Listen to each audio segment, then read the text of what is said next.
Okay, so constant velocity lab, first lab 1. So motion is a fundamental aspect of the physical world, and understanding the behavior of objects as they move is crucial in unraveling the principles that govern our universe, so the study of physics. And in this lab, we delve into the fundamental study of constant velocity, where an object travels in a straight line at a consistent speed, with the net force being 0.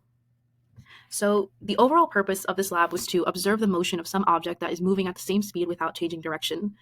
So we'll use technology to create computational models to track the position in the x direction of the object after a small interval of time. And after analyzing the position versus time using a video tracker and creating a computational model using Python code and comparing these results, we realized that the results deviate only very slightly, meaning that the computer model is a relatively reliable representation of the object's motion in constant velocity when the net force is 0.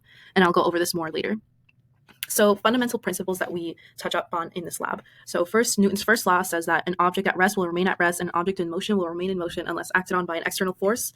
So if this object is in motion and the net force is 0, it's going to remain in motion unless some other force causes it to change its motion. So with constant velocity, it is assumed that the net force is equal to 0, so all the forces cancel each other out, and there's a constant change in position over time. So we also will apply the velocity update formula, which says Vf equals Vi plus Fnet over m times delta t. And since in this case Fnet is equal to 0, final velocity equals initial velocity.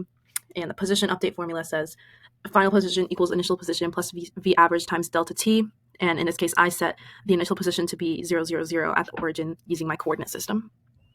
So my reasoning and assumptions, so my video was of a ball rolling on the ground, and I recorded a video of a small smooth ball rolling across a straight line in a racquetball court, and the floor of the court was smooth and oiled to minimize the force of friction, and I tried my best to make the ball be moving in one constant direction without too much deviation. And some assumptions I made: I ignore the force of friction between the ball and the floor, I'm ignoring air resistance, and I have to assume that the object never changes direction and it moves only in the positive x direction to the right in this case, which might be slightly different from the actual case. So the observational model, so this is the video that I recorded.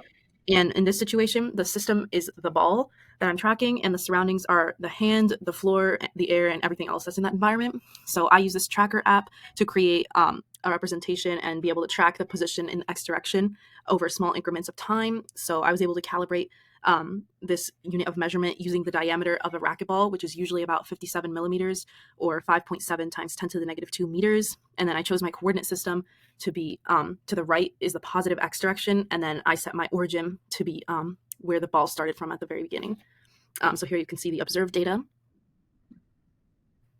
So then the way I calculated velocity, which in this case was the same throughout the entire trajectory, I used the position update formula, and then my initial position was 0, 0, 0, and my final position, which I gathered from the tracker data, was 2.276 to the right meters to the right of where the ball started. So that was after 1.08 seconds, which was roughly how long my video was.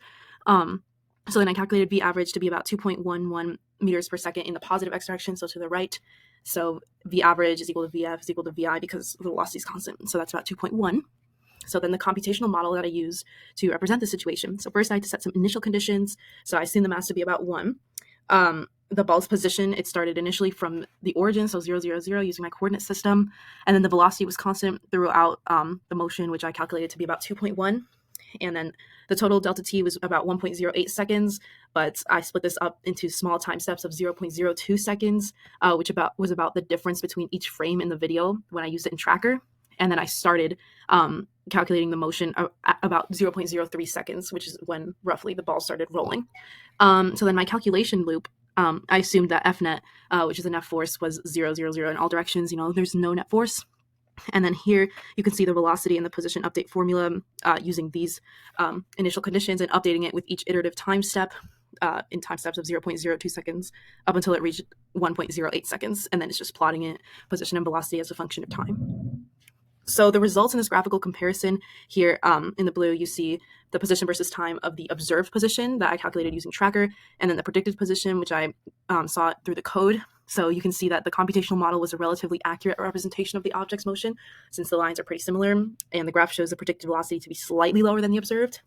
So these deviations and some sources of error could be due to real-world forces and influences that were not represented by the model, such as friction between the ball and the ground, the fact that velocity was not 100% constant due to the force with which it was rolled, so the hand that rolled it, and the differences in placing the center of the mass in Tracker. So with each frame, I might not have clicked exactly in the center, which could have affected the difference in position a little bit. So what if the orientation of axes that I chose were different? So for example, I chose the left to be the positive x direction instead of the right.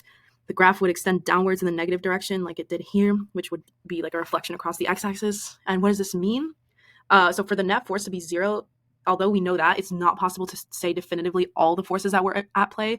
We only know that the forces canceled each other out to give a net force of 0 newtons, but we can't say for sure, for example, how many pushes or pulls were added together to give us this 0 newtons. We can't list out every force. We don't know that for sure. Thank you.